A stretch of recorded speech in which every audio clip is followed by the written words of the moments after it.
ইলাহা ইল্লাল্লাহ আল্লাহু আকবার মুহাম্মদ রাসূলুল্লাহ ইয়া হাবিবাল্লাহ আসসালামু আলাইকুম ওয়া রাহমাতুল্লাহি ওয়া বারাকাতুহু আলহামদুলিল্লাহ ওয়াসসালাতু ওয়াসসালামু আলা রাসূলিল্লাহ ওয়া আলা আলিহি ওয়া আসহাবিহি ওয়া মান ওয়ালা আম্মা বা'দ। প্রিয় দর্শক, প্রত্যেককে RSRM বরকতময় সাহারি অনুষ্ঠানের পক্ষ থেকে জানাচ্ছি আন্তরিক প্রীতি, শুভেচ্ছা এবং অভিনন্দন। বরকতময় সাহারি অনুষ্ঠানটি আমরা শুরু করি কোরআনুল কারীমের তেলাওয়াত দিয়ে এবং একটি নির্ধারিত পারার সংক্ষিপ্ত তাফসিরের মাধ্যমে। আজকে আমরা তেলাওয়াত শুনব, আর যেই পারার সংক্ষিপ্ত তাফসির জানব তা হচ্ছে কোরআনুল কারীমের ৬ষ্ঠ পারা। প্রিয় দর্শক, চলুন তাহলে কোরআনুল কারীমের সুন্দর তেলাওয়াত শুনি এবং ৬ষ্ঠ পারার সংক্ষিপ্ত তাফসির জেনে নেই। আল্লাহু আকবার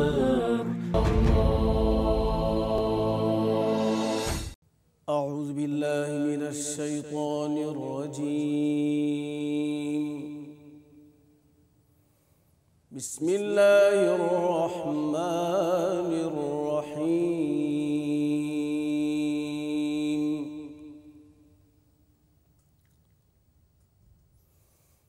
يا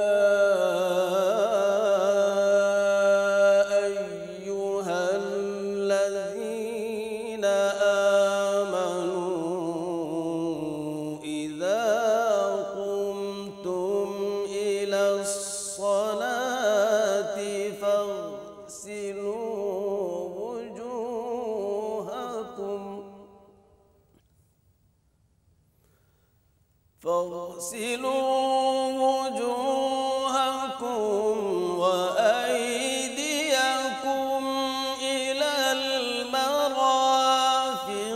وامسحوا برؤوسكم وأرجلكم إلى الكعبين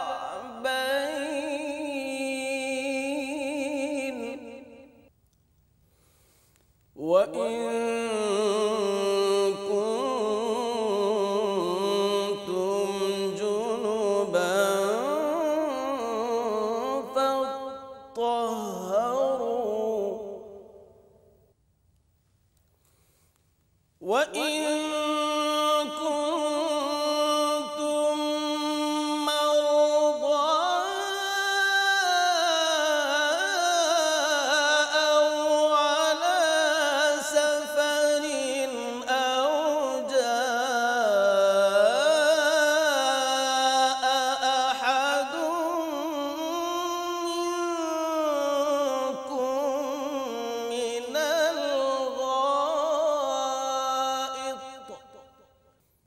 أو جاء أحد منكم من الغائط أو لامستم النساء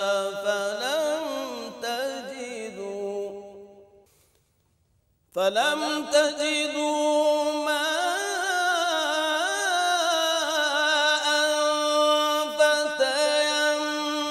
فتيمموا صعيدا طيبا فامسحوا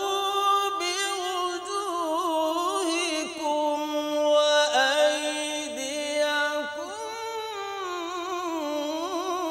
منه ما يريد الله ليجعل عليكم من حرج ولكن يريد ليطهركم وليتم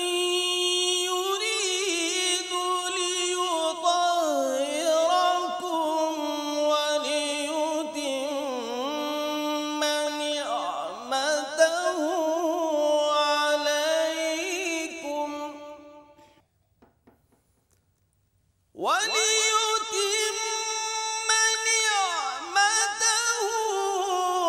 عليكم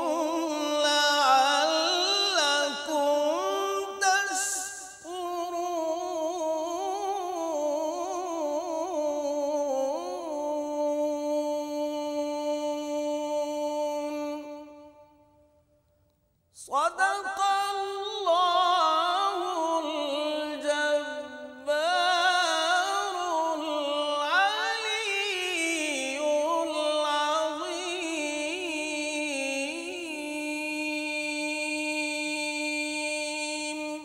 الله أكبر.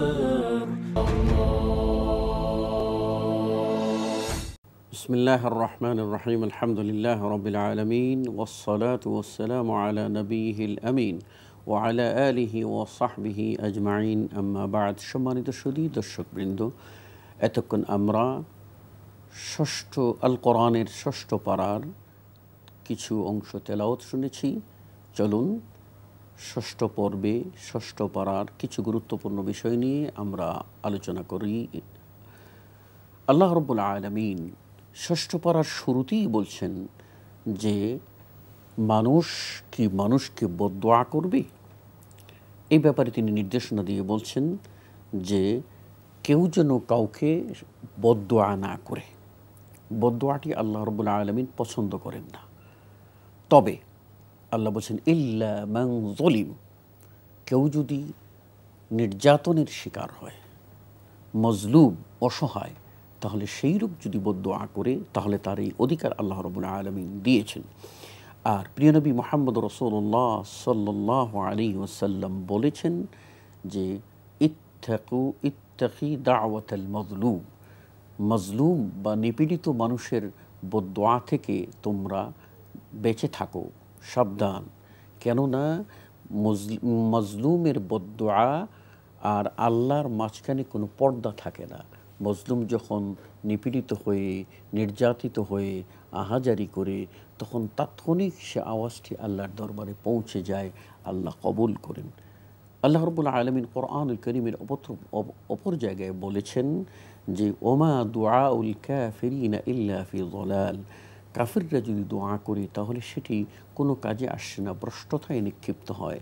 কিন্তু প্রিয় নবী মুহাম্মদ রাসূলুল্লাহ সাল্লাল্লাহু আলাইহি ওয়াসাল্লাম এই আয়াতকে সামনে রেখে এমনভাবে বলেছেন যে কোনো অমুসলিমও যদি জুলুমের শিকার হয় আর সে এই জুলুমের প্রতিকার চায়, আল্লাহ রাব্বুল আলামিন অতিশয় দয়াবান, তিনি এই অমুসলিমের কাফিরের সেই দোয়াটিকেও তিনি কবুল করেন এবং দুনিয়ায় কোনো না কোনোভাবে তাকে পাইয়ে দেন।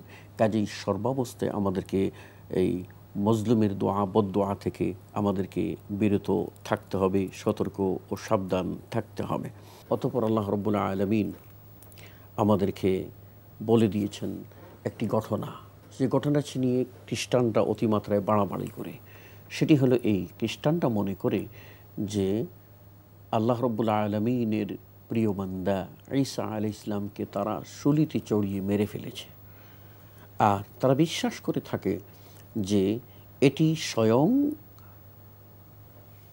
আল্লাহর পুত্র ঈসা নিজে তার জীবন উৎসর্গের মাধ্যমে, তার রক্তের বিনিময়ে তার অনুসারীদেরকে ক্ষমা করে দিয়েছেন।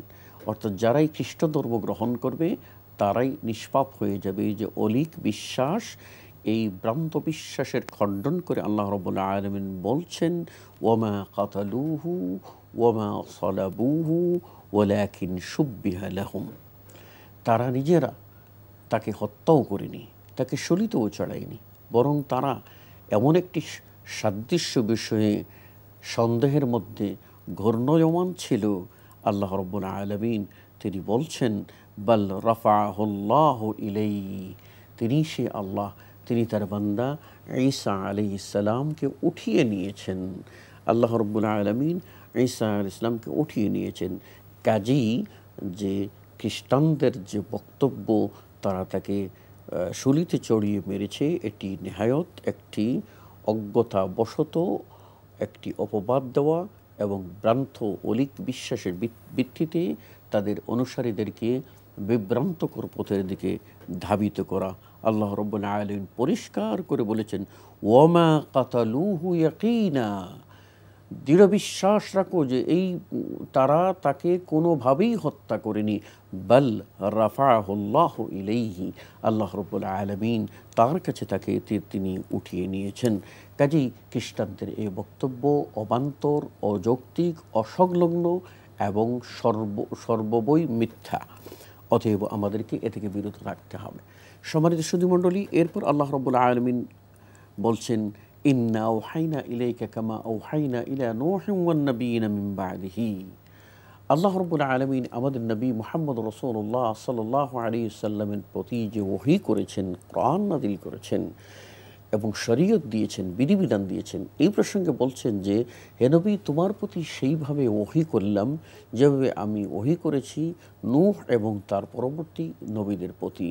এই আয়াতটাই বলিষ্ঠভাবে প্রমাণ করে যে নূহ আলাইহিস সালাম হচ্ছেন শরীয়তের প্রথম নবী, যার মাধ্যমে আল্লাহ রাব্বুল আলামিন মানুষের কাছে বিধিবিধান দিয়েছেন। আর এই বিধিবিধান পরবর্তী নবীদের মাধ্যমে আস্তে আস্তে জগতে আসতে আসতে পরবর্তীতে চূড়ান্ত পূর্ণাঙ্গতা প্রাপ্ত হয় আমাদের নবী বিশ্বনবী মুহাম্মদ রাসূলুল্লাহ সাল্লাল্লাহু আলাইহি ওয়াসাল্লামের হাতে। আল্লাহ রাব্বুল আলামিন বললেন, ওয়া আতমামতু আলাইকুম নি'মাতি ওয়া রাদিতু লাকুমুল ইসলাম দীনা। আমি তোমাদের জন্য আমার যে বিধান, এই বিধানের নিয়ামত পরিপূর্ণ করে দিলাম। শুধুও দর্শকবৃন্দ, এরপর আল্লাহ রাব্বুল আলামিন বলছেন, ইয়া আহলাল কিতাবি লা তাগলু ফি দীনিকুম ওয়ালা তাকুলু আলাল্লাহি ইল্লাল হক। হে আহলে কিতাবরা, অর্থাৎ ইহুদি ও খ্রিস্টানরা, তোমরা তোমাদের দিন নিয়ে বাড়াবাড়ি করো না, আর যা বলো আল্লাহ সম্পর্কে সত্য বলো, মিথ্যা বলো না। আল্লাহর সম্বন্ধে খ্রিস্টানদের মিথ্যা হলো, তারা বলল যে আল্লাহ, ঈসা আর মরিয়ম, অর্থাৎ মরিয়ম হচ্ছেন আল্লাহর স্ত্রী, ঈসা হচ্ছে আল্লাহর পুত্র, আর আল্লাহ, এই তিনজন মিলেই তারা এই তৃত্ববাদের প্রতি বিশ্বাস করলো। আল্লাহ বলেন, এটি হচ্ছে না জেনে অবান্তর কথা বলা। অথচ আল্লাহ রাব্বুল আলামিন এই শ্রেণীকে বলেছেন যে লাকাদ কাফারাল্লাযীনা ক্বালু ইন্নাল্লাহা সালিসু সালাসা, নিশ্চয়ই তারা কুফরি করলো যারা বলল আল্লাহ তিনজন। আল্লাহ তাদের এই বিশ্বাসকে কুফরি বিশ্বাস হিসাবে তিনি নিজে ঘোষণা দিয়েছেন আল কোরআনে। আর ইহুদিরা আল্লাহর একজন বান্দা উযায়ের, তাকে বলল আল্লাহর পুত্র, আর এই বলে তারা তার পূজা করতে শুরু করে দিল, যেটি হচ্ছে নির্ঘাত অন্যায়, অবান্তর বক্তব্য। আল্লাহ রাব্বুল আলামিন এই ব্যাপারে বাড়াবাড়ি করতে নিষেধ করেছেন। আমরা জানি আরবের মুশরিকরা বাড়াবাড়ি করে আল্লাহর সামনে বলতে লাগলো যে ফেরেশতারা আল্লাহর কন্যা, এইরকম অবান্তর বক্তব্য দিতে লাগলো। অথচ আল্লাহ রাব্বুল আলামিন হচ্ছেন এমন সত্তা, তিনি হচ্ছেন আস-সামাদ, তিনি হচ্ছেন অমুখাপেক্ষী, তার কোনো সন্তান সন্ততির প্রয়োজন হয় না, তিনি এ সকল মুখাপেক্ষিতা থেকে মুক্ত।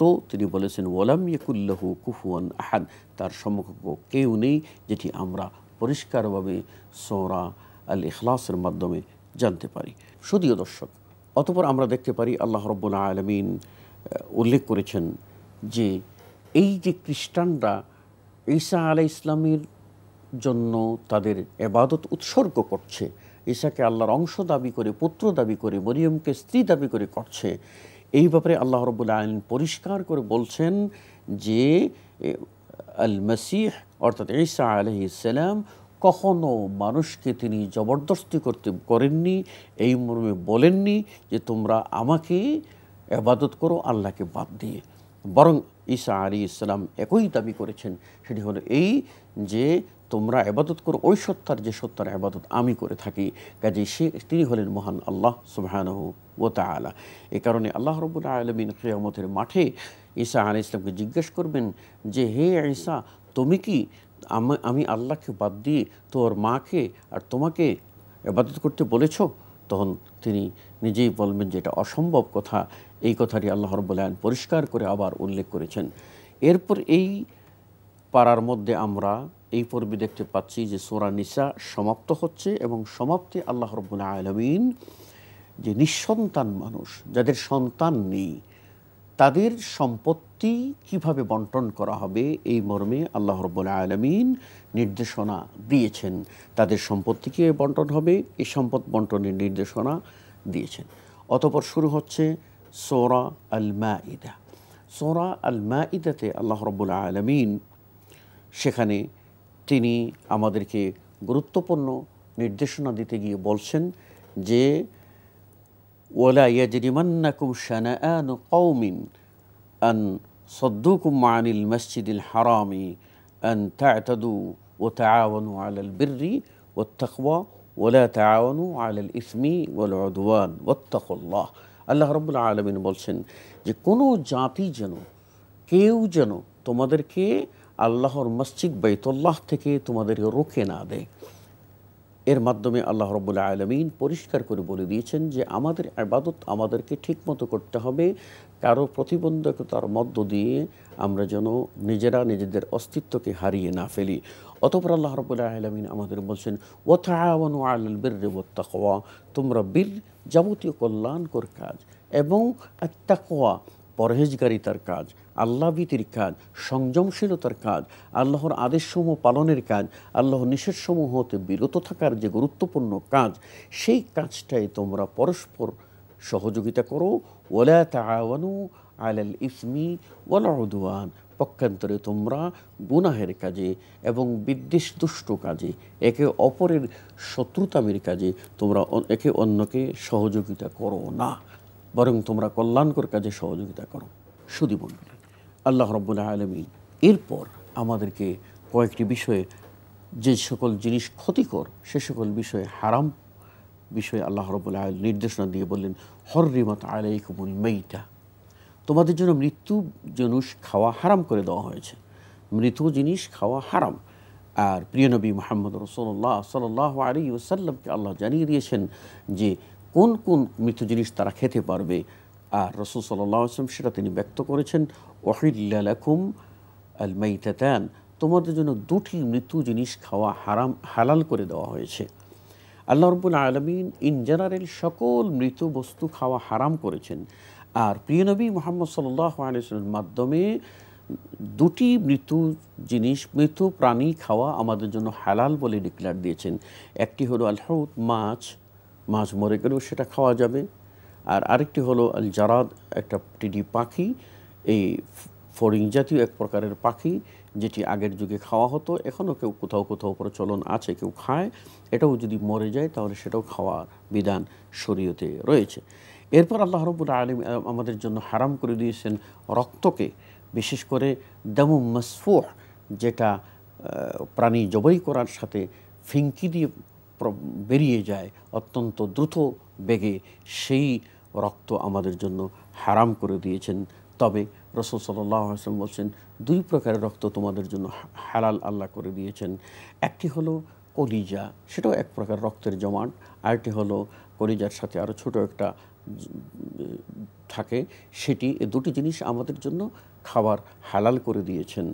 আর স্বাভাবিকভাবে এই প্রবাহিত রক্ত বাদ দিয়ে যে রক্তটি সামান্য গোশতের সাথে লেগে থাকবে, এটি আমাদের জন্য খাওয়া আল্লাহ বৈধ করে দিয়েছেন। অতঃপর আল্লাহ রাব্বুল আলামিন আমাদের জন্য খিনজিরকে, শূকরকে হারাম করেছেন।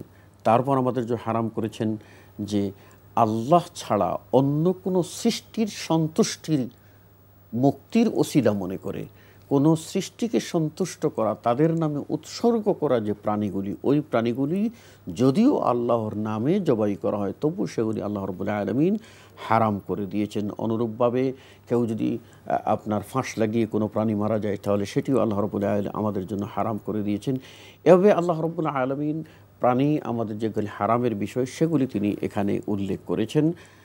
এরপর আল্লাহ রাব্বুল আলামিন আমাদেরকে ইবাদতের জন্য সলাতের প্রস্তুতি নিতে গিয়ে কি করতে হবে সে করণীয়টি স্পষ্ট করে দিয়েছেন। আল্লাহ রাব্বুল আলামিন বলছেন ইয়া আইয়ুহাল্লাযীনা আমানু ইযা কুমতুম ইলাস সালাহ, হে ঈমানদাররা, যখন তোমরা সলাতের জন্য প্রস্তুতি গ্রহণ করবে তখন তোমরা কি করবে? ফাগসিলু ওয়ুজুহাকুম, তোমাদের মুখমণ্ডলকে ধৌত করে নেবে, ও আইদিয়াকুম, তোমাদের হাত দুটিকে ধৌত করে নেবে, ইলাল মারাফিক, কনুই পর্যন্ত, ওমসাহু বিরুসিকুম, আর তোমাদের মাথা সমূহকে মাসাহ করবে, ও আরজুলাকুম ইলাল কাবাইন, এবং টাকনা পর্যন্ত দুই পা তোমরা ধৌত করবে। এভাবে আল্লাহ রাব্বুল আলামিন আমাদেরকে উজুর ফরজ আমাদের জানিয়ে দিলেন, এই কাজগুলি করতে হবে। এবং প্রিয় নবী মুহাম্মদ রাসূলুল্লাহ সাল্লাল্লাহু আলাইহি ওয়াসাল্লাম তিনি পূর্ণাঙ্গ উজু শুরু থেকে শেষ পর্যন্ত করে দেখিয়ে দিলেন। এবং সাহাবায়ে কেরাম, বিশেষত উসমান ইবনে আফফান রাদিয়াল্লাহু আনহু, রাসূল সাল্লাল্লাহু আলাইহি ওয়াসাল্লামের উজু বর্ণায় তিনি পাত্র দিয়ে পানি এনে রসুল সাল্লাল্লাহু আলাইহি ওয়াসাল্লাম যেভাবে বসতেন সেভাবে বসে, রসুল সাল্লাল্লাহু আলাইহি ওয়াসাল্লাম যেভাবে উজু করেছেন সেভাবে উজু করে, রসুল সাল্লাল্লাহু আলাইহি ওয়াসাল্লাম যেভাবে সলাত আদায় করেছেন সেভাবে সলাত আদায় করে আমাদেরকে স্পষ্ট করে দিয়ে বললেন, আমি বসলাম রসুলের বসা, আমি উজু করলাম রসুল সাল্লাল্লাহু আলাইহি ওয়াসাল্লামের উজু করা, এবং আমি সলাত আদায় করলাম রাসূলুল্লাহ সাল্লাল্লাহু আলাইহি ওয়াসাল্লামের সালাত। অতঃপর আল্লাহ রাব্বুল আলামিন আমাদের জন্য অপবিত্র অবস্থায় কি করণীয়, যদি আমরা অসুস্থ হয়ে যাই তাহলে কিভাবে পবিত্রতা অর্জন করব, আর আমরা যদি সফরে থাকি তাহলে কি করব, আর আমরা যদি আমাদের উপরে গোসল ফরজ হয়ে যায় তাহলে সেই কাজটি আমরা কি করে সম্পন্ন করতে পারব সেটি আমাদেরকে জানিয়ে দিয়েছেন। কাজেই এই অবস্থায় যদি আমরা সফরে থাকি অথবা অসুস্থ হয়ে যাই তাহলে সেই ক্ষেত্রে আল্লাহ রাব্বুল আলামিন বলেছেন, পানি যদি না পাওয়া যায় তাহলে আমাদেরকে তায়াম্মুম করতে হবে। আর তায়াম্মুম হচ্ছে আপনার মাটি বা মাটি জাতীয় জিনিসের মাধ্যমে আপনার পবিত্রতা অর্জনের নাম হলো তায়াম্মুম। আর ইসলাম অতি সহজ। তায়াম্মুম যেমন উজুর কাজ করে তেমনি গোসলের কাজও করে। গোসল ফরজ হয়ে গেলেও সিরেফ তায়াম্মুম করলেই একজন মানুষ পবিত্র হতে পারে এবং সালাত আদায় করতে পারে। শুধু দর্শক, এভাবেই আল্লাহ রাব্বুল আলামিন আমাদেরকে ইবাদতের প্রত্যেকটি বিষয় পুঙ্খানুপুঙ্খভাবে জানিয়ে দিয়েছেন, আল কোরআনে নির্দেশনা দিয়েছেন, এবং বিশ্বনবী মুহাম্মদ রাসূলুল্লাহ সাল্লাল্লাহু আলাইহি ওয়াসাল্লাম আমাদেরকে বুঝিয়ে গেছেন। কাজেই কোনো অবস্থাতে যেন আমরা গাফলতি না করি, এ ব্যাপারে সতর্ক ও সাবধান আমরা যেন থাকি। আল্লাহ আমাদের সকলকে তৌফিক এনায়েত করুন। বরকতময় সাহরির পক্ষ থেকে আপনাদেরকে শুভেচ্ছা জানিয়ে শেষ করছি। আসসালামু আলাইকুম ওয়া রাহমাতুল্লাহি ওয়া বারাকাতুহু।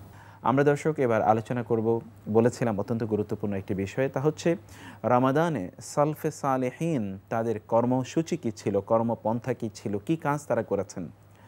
আমাদের পূর্ববর্তী যে সকল ব্যক্তিবর্গ যারা মহান আল্লাহ সুবহানাহু ওয়া তাআলার দ্বীনের উপর তাদের গোটা জীবনকে বিলীন করে দিয়েছিলেন, সেই সকল সোনালী সন্তানরা তারা রমাদানে কি কি কাজ করতেন, যাতে তাদের আদলে আমরাও আমাদের জীবন পন্থাগুলোকে নির্ধারণ করতে পারি। আল্লাহ সুবহানাহু ওয়া তাআলা তার রাসূলকে নির্দেশ করে বলেছেন, ওয়াসবির নাফসাকা মাআল্লাযীনা ইয়াদউনা রাব্বাহুম বিল গাদাতি ওয়াল আশিয়্যি ইউরিদুনা ওয়াজহা। আপনি তাদের সাথে ধৈর্য ধারণ করুন যারা সকাল সন্ধ্যায় মহান আল্লাহ সুবহানাহু ওয়া তাআলার নাম স্মরণ করে শুধুমাত্র তার সন্তুষ্টি কামনা করে। অতএব তাদের সাথে মূলত আমাদের কাজগুলো মিলিয়ে দেখতে হবে যদি আমরা সফলতা অর্জন করতে চাই।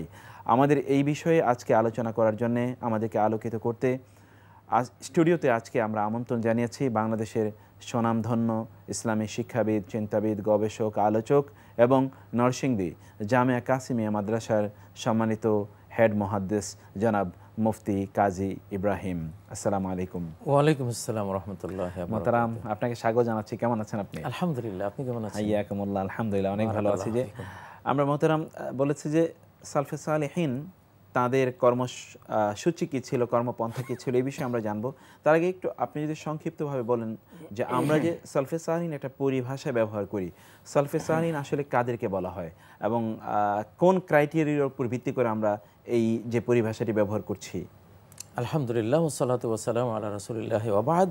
আসলে সালফে সালেহীন নবী সাল্লাল্লাহু আলাইহি ওয়াসাল্লামের একটি হাদিসের ভিত্তিতে এটা নির্ণয় করা হয়। জি। খায়রুল কুরুনি কারনি সুম্মাল্লাযিনা ইয়ালুনাহুম সুম্মাল্লাযিনা ইয়ালুনাহুম। সুবহানাল্লাহ। যে বিশ্বের সর্বকালের সর্বশ্রেষ্ঠ যুগ হলো আমার যুগটা, তারপরে আমার পরে যারা আসবে অর্থাৎ তাবেঈন, তারপরে যারা আসবে অর্থাৎ তাবেঈন। আল্লাহ। তো নবী সাল্লাল্লাহু আলাইহি ওয়াসাল্লাম এবং সাহাবীদের যুগ হলো প্রথম যুগ। জি। তারপরে হলো সাহাবীদের ছাত্র যারা, তাদের যুগ তাবেঈন যাদেরকে বলা হয়। তারপরে তৃতীয় যুগ হলো তাবেঈনদের ছাত্র যারা, তাদের যুগ। তো এই তিন যুগকে কুরুনে মুফাদ্দালা বলা হয়, মানে ফজিলতপূর্ণ, মর্যাদাপূর্ণ তিনটি যুগ। আদম থেকে শেষ দম পর্যন্ত, কিয়ামত পর্যন্ত সর্বকালের সর্বশ্রেষ্ঠ এই তিনটি যুগ, নবী সাল্লাল্লাহু আলাইহি ওয়াসাল্লাম সাহাবীদের যুগ, তাবেঈনদের যুগ, তাবেঈনদের যুগ। সবচেয়ে যেটা মৌলিক বিষয় ছিল তাদের এই তিন যুগে রমাদান আসলে যেটা তারা করতেন সেটা হলো শাহরে রমাদানকে তারা শাহরুল কোরআন বানিয়ে ফেলতেন। জি। দিন এবং রাত সব মিলিয়ে জি। পুরো মাসটাই ছিল তাদের শাহরুল কোরআন। নবী সাল্লাল্লাহু আলাইহি ওয়াসাল্লাম এবং সাহাবায়ে কেরাম তারা এমনটা করতেন। পরবর্তীতে যেমন ইমাম মালিক রহমতুল্লাহ আলাইহির একটা স্মৃতি, যে যখন রমাদান আসতো তিনি তো হাদিসের মস্ত বড় ওস্তাদ ছিলেন। সুবহানাল্লাহ। রমাদান আসলে দার্সে হাদিস স্টপ করে দিতেন। আল্লাহু আকবার। সারা মাস কোরআন নিয়ে ব্যস্ত থাকতেন, বলতেন যে এটা কোরআনের মাস। অতএব কোরআন তেলাওয়াতে তিনি নিজেকে ব্যস্ত করতেন। সুফিয়ান সাওরি রাহিমাহুল্লাহ ইমাম আবু হানিফা রহমতুল্লাহ আলাইহির যুগের মানুষ, জি, তো তিনিও সমস্ত কিছু বাদ দিয়ে ইবাদত এবং কিরাআতুল কোরআন নিয়ে ব্যস্ত থাকতেন। ইমাম বুখারী রাহিমাহুল্লাহ যদিও একটু পরে এসেছে তিনি, কিন্তু তাদেরই নমুনা ছিলেন। নবীজির নকশে কদমের উপর চলতেন, ওনার পা যেখানে, পরবর্তীতে তিনি স্বপ্নে যেটা দেখেছেন যে নবীজি পা তুললে সেই জায়গায় তিনি পা রাখছেন।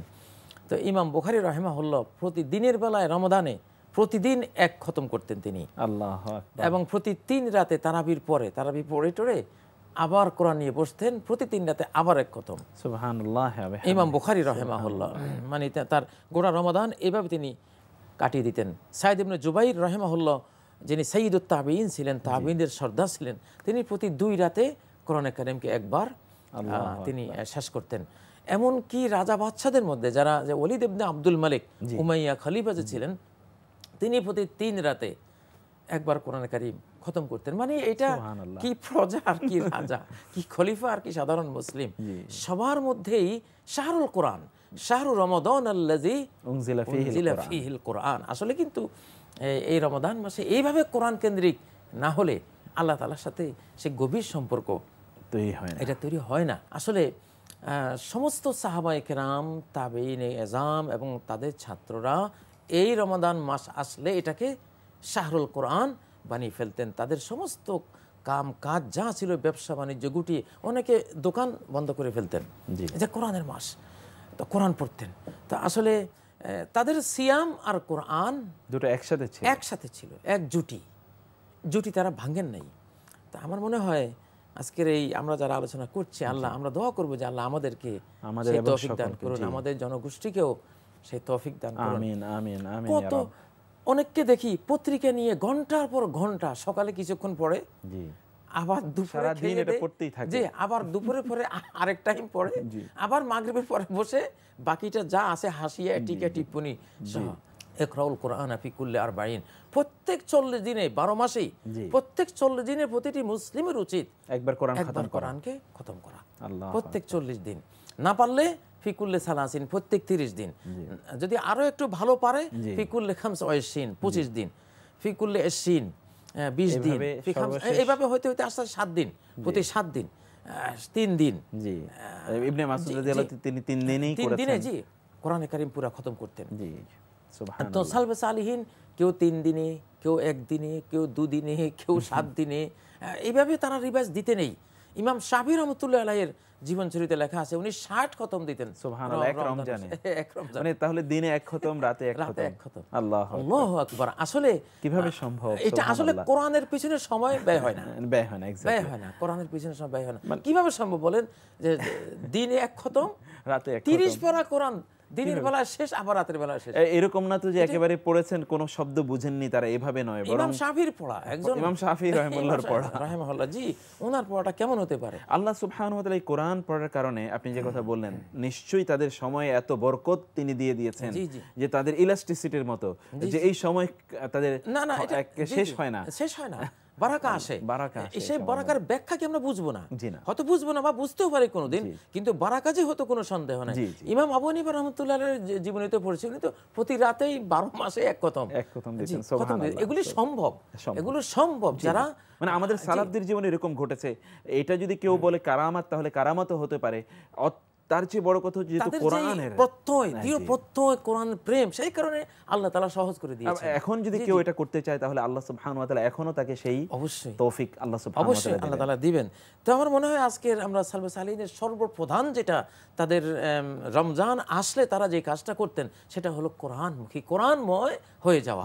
এটা হলো 1 নম্বর। 2 নম্বর বিষয় আমরা জানবো মুহতারাম, একটু বিরতি থেকে ফিরে আসার পর। প্রিয় দর্শক, আপনারা দেখছেন RSRM বরকতময় সাহরি অনুষ্ঠানটি। আমরা বুঝতে পেরেছি প্রথম যে আলোচনাটি আমরা শুনলাম যে কোরআন হচ্ছে আসলে রমাদানের মূল উপজীব্য। সালফে সালিহিন তারা গোটা রমাদানকে কোরআনময় করে নিতেন।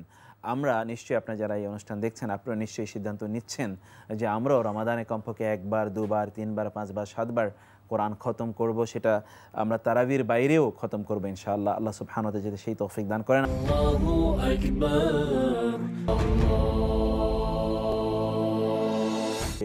কোরআন ময় যাতে আমাদের রমাদান হয়, উঠতে বসতে, আপনি পত্রিকার কথা বলেছেন, টেলিভিশন দেখা অথবা বইপত্র পড়া অথবা অন্য কোনো কাজ করা, সেই যেমন মায়েরা যখন তারা রান্না বান্না করছেন তখনও তারা কোরআনের যে সূরাগুলো পারেন সেগুলো তারা পড়লেন, অথবা তারা তাদের ডিভাইসগুলোতে মোবাইল বা অন্যান্য যে সকল ট্যাব আছে শুনলে কি ততটুকু সওয়াব তিনি পাবেন না, তিনি যদি না পড়েন?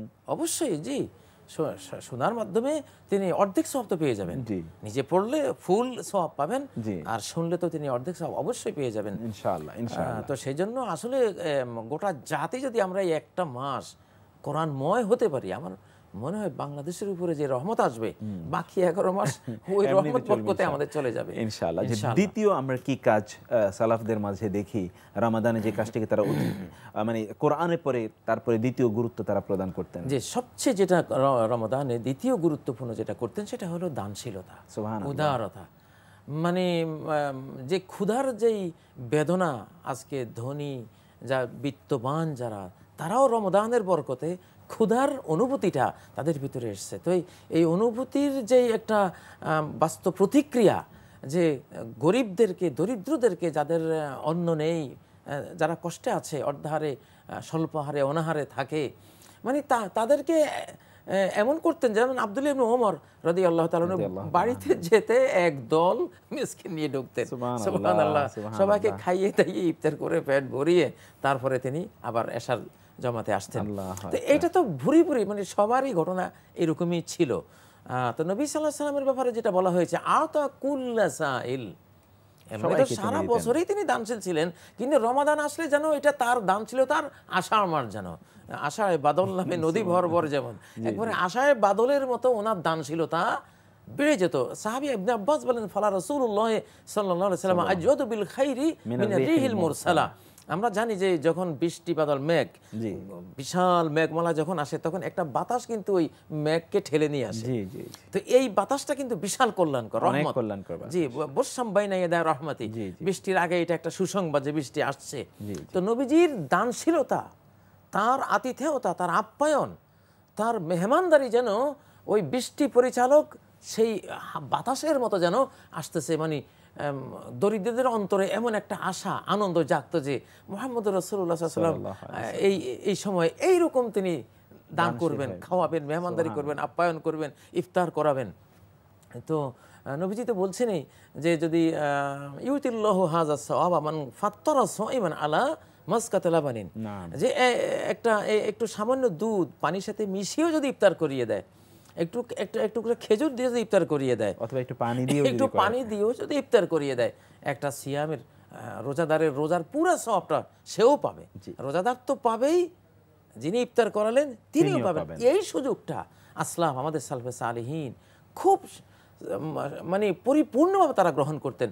এমনকি সেই সিলসিলা এখনো বাইতুল্লাহতে গেলে আমরা দেখি, মসজিদ নববীতে গেলে দেখি কিভাবে আরব বিশ্বে, বিশেষ করে সেখানে মানুষ দাঁড়িয়ে থাকে খাবার দেওয়ার জন্য, আপ্যায়ন করার জন্য, দানের করার জন্য। সুবহানাল্লাহ, কোম্পানির পর কোম্পানি গাড়ি নিয়ে রাস্তায় ঘাটে যেখানে সেখানে, এটা ঠিক 1400 বছরের চিত্র একই। কিন্তু এটা তো তারা কালচার হিসেবে পেয়েছে, নিশ্চয়ই রাসূলুল্লাহ সাহাবায়ে কেরামদের কালচারকেই তারা এখন ধারণ করেছে। রমাদানের আসলাফের মধ্যে, সালফে সালেহীনের মধ্যে দ্বিতীয় সর্বশ্রেষ্ঠ যেটা জিনিস ফুটে উঠতো সেটা হলো দানশীলতা।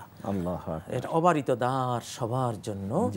এমনকি হতে হতে তো রমাদানের শেষ দশক যখন আসতো, তখন তো সামনে সাদকায়ে ফিতরেরও একটা যজ্ঞ শুরু হয়ে যেত, যে ঈদের দিন পর্যন্ত সবাই আল্লাহ জিয়াফতে যাতে শরীক হতে পারে, সেই জন্য সেই ইবাদত ফরজ করা হতো। এমনকি যাকাতের মাস হিসাবেও তো রমাদানকেই সবচেয়ে বেশি গুরুত্ব দেওয়া হতো। রমজান টু রমাদান জাকাত দিয়ে, মানে জাকাত, ফরজ জাকাত, নফল জাকাত, সকল ধরনের দানশীলতা এখানে অবারিত হয়ে যায়।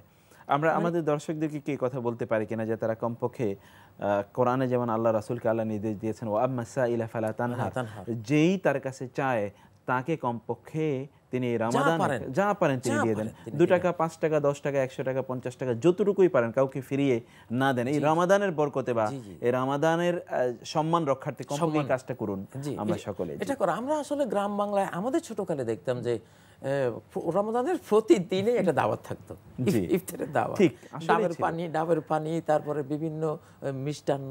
এটা একটা কালচার আমাদের ছিল, কিন্তু কালচারটা আমরা জানি না। এখন তো কালচারটা সেভাবে নাই, এখন আর দেখি না। তখন আমার মনে পড়ে যে শিশুকালে করে এমন কোনো দিন বাদ যেত না, আজকে এই ঘর, কালকে ওই ঘর, আজকে এই ঘর থেকে ইফতার আসতো, কালকে ওইখানে দেয়া হতো।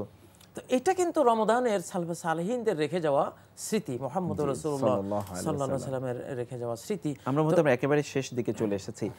আর সালাফদের আর কি কি কাজ ছিল আমরা খুব সংক্ষেপে শেষ করতে চাচ্ছি। জি, আসলে রমাদান আসলে সালফে সালেহিনদের কাজের মধ্যে এই দুটা ছিল সর্বপ্রধান কাজ। এর পাশাপাশি রাতের ইবাদতে তারা আসলে ঘুমাতেন না বললেই চলে।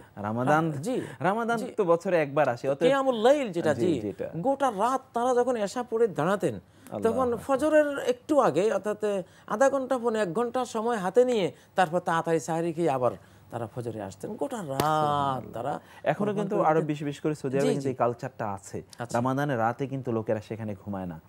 জি, তো কারণ আমরা তো ঘুমানোর তো সময় পাবো, কিন্তু রমাদানে তো প্রত্যেক রাতে মহান আল্লাহ প্রথম আকাশে নেমে আসেন, সেখানে তিনি ডাকতে থাকেন, তাই না? তো এই সুযোগকে আমরা আর অবশ্যই আমাদের এটা গ্রহণ করা উচিত যে কিয়ামুল লাইল আমাদের দেশে আমরা যেটা দেখি তারাবি মানে হলো তাড়াতাড়ি, জি তাড়াতাড়ি যে যত তাড়াতাড়ি পড়াতে পারে, কেউ আধা ঘন্টা শেষ, 1 ঘন্টা শেষ, এগুলো কোনো সালাত হয় না। এই 20 রাকাতের চেয়ে 2 রাকাত সালাত যদি একটু সুন্দরভাবে কেউ আদায় করতো, আমার মনে হয় সওয়াবটা সে বেশি পেত, সে পেয়ে যেত। তো অতএব কিয়ামুল লাইল মানে রমাদান মানে আমি রাত্রে ঘুমাবো না। জি, ফজর পরে আমরা তো ঘুমাই, এমনি তো ঘুমাই, এমনি তো তখন একটা ঘুমার আমাদের একটা আছে, সিস্টেমে আছে। জি জি, তো সেটা। আর এমনি এর বাইরে রমাদান হলো সকল পুণ্যের মৌসুম, যত রকমের পুণ্য আছে, সৎ কাজের আদেশ, অসৎ কাজের নিষেধ, সবকিছু তুঙ্গে তুলে দিতেন সালফে সালেহিন। এবং মাতৃসেবা, সমাজ সেবা, নিজের সন্তানদের খোঁজ খবর, তাদের সেবা, সবাইকে কোরআনমুখী করা, কু আনফুসাকুম ওয়া আহলিকুম নারা, তোমাদের নিজেদেরকে, তোমাদের পরিবার পরিজনকে জাহান্নাম থেকে বাঁচাও। তো এই যে নিজে জান্নাতের পথে চলা, জাহান্নাম থেকে মুক্তির পথে চলা এবং গোটা সমাজকে পরিচালনা করা, মূলত সাহাবায়ে কেরামদের এবং সালফে সালেহিনদের রমাদানে এই টোটাল ইসলামিক জীবনটাকে তারা নিয়ে আসতেন। প্রত্যেকের মাঝে ইসলামী জীবনধারা তারা প্রতিষ্ঠা করে ছড়িয়ে দিতেন। মোহতারাম, আমরা আপনাকে অনেক অনেক ধন্যবাদ জানাচ্ছি। আজকে অবশ্য আমাদের সময় শেষ হয়ে গেছে, নাহলে আমরা এই বিষয়ে আরো কথা শুনতাম ইনশাআল্লাহ। অন্য কোনো দিন এই বিষয়ে বাকি কথা শুনে নেব ইনশাআল্লাহ। জাযাকুমুল্লাহ খায়ের। প্রিয় দর্শক, আমরা সালফে সালেহিন যারা আমাদের উত্তম উত্তরসূরি ছিলেন, যারা এই রমাদান সহ অন্য সকল ক্ষেত্রে আমাদের অনুকরণীয় আদর্শ, যাদেরকে অনুসরণ করতে আল্লাহ রাসূল আমাদেরকে নির্দেশ প্রদান করেছেন, সেই সালাফদের দৃষ্টিভঙ্গি রমাদানে তাদের কার্যক্রম নিয়ে কিছুটা আলোচনা করেছে। আমরা বাকিটা আপনারা নিশ্চয়ই জেনে নেবেন এবং অন্য কোনো সময় আমরা বাকিটা আলোচনা করব। যতটুকু শুনেছি, এই কোরআনময় জীবনযাপন করা, অনেক বেশি দানশীল হয়ে যাওয়া, কিয়ামুল লাইল, রাতে কম ঘুমিয়ে যতদূর সম্ভব রাতটাকে আল্লাহ সুবহানাহু ওয়া তাআলা ইবাদতে কাটানো, সকলকে নিয়ে একসাথে জান্নাতি হওয়ার মতো একটা পরিবেশ তৈরি করা, পরিবারকে আমরা কমপক্ষে জিকিরময় সময় কাটাবো, প্রত্যেকটি সেকেন্ড, প্রত্যেকটি মুহূর্ত অন্য কোনো দিকে দৃষ্টি না দিয়ে কোরআন এবং জিকিরের প্রতি মনোযোগী হওয়া, এই কাজগুলো যেটা আমাদের মোহতারাম আলোচক বলেছেন, চলুন সেভাবে আমাদের রমাদানকে আমরা এবারে রমাদানকে আমরা উদযাপন করি। আল্লাহ সুবহানাহু ওয়া তাআলা সেই তৌফিক দান করুন। আমরা আমাদের অনুষ্ঠান শেষ করি সাধারণত একটি চমৎকার ইসলামী গান দিয়ে। আজকেও সেই ইসলামী গান শুনতে শুনতে আমরা বিদায় নেব।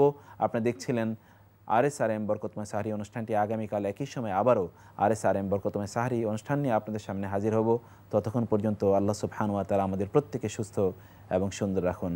হাযা ওয়া সাল্লাল্লাহু সুবহানাহু ওয়া তাআলা আলা নাবিয়িনা মুহাম্মদ ওয়া আলা আলিহি ওয়া সাহবিহি আজমাইন। ওয়াসসালামু আলাইকুম ওয়া রাহমাতুল্লাহি ওয়া বারাকাতুহু। একদমে এক সুরে বলো আল্লাহ, নিঃশ্বাসে বিশ্বাসে বলো আল্লাহ। একদমে এক সুরে বলো আল্লাহ, নিঃশ্বাসে বিশ্বাসে বলো আল্লাহ। একদমে এক সুরে বলো আল্লাহ, নিঃশ্বাসে বিশ্বাসে বলো আল্লাহ।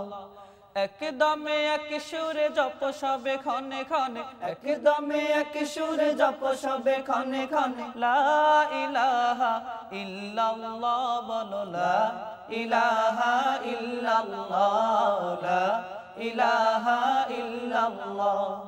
একদমে এক সুরে বলো আল্লাহ, নিঃশ্বাসে বিশ্বাসে বলো আল্লাহ।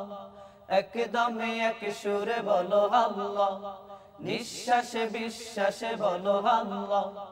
একদমে এক সুরে জপ সবে ক্ষণে ক্ষণে, একদমে এক সুরে জপ সবে ক্ষণে ক্ষণে, লা ইলাহা ইল্লাল্লাহ বলো, লা ইলাহা ইল্লাল্লাহ, লা ইলাহা ইল্লাল্লাহ। যার নামে এ জাহান সাজে ফুলে ফলে, কুল কায়নাত সবে যার কথা বলে। যার নামে এ জাহান সাজে ফুলে ফলে, কুল কায়নাত সবে যার কথা বলে। যার নামে এ জাহান সাজে ফুলে ফলে, কুল কায়নাত সবে যার কথা বলে। পাখিদের গুঞ্জনে ডাকে তারা আনমনে, পাখিদের গুঞ্জনে ডাকে তারা আনমনে, তাসবিহ জপে তারা ইল্লাল্লাহ, লা ইলাহা ইল্লাল্লাহ, লা ইলাহা ইল্লাল্লাহ। একদমে এক সুরে বলো আল্লাহ, নিঃশ্বাসে বিশ্বাসে বলো আল্লাহ। একদমে এক সুরে বলো আল্লাহ, নিঃশ্বাসে বিশ্বাসে বলো আল্লাহ।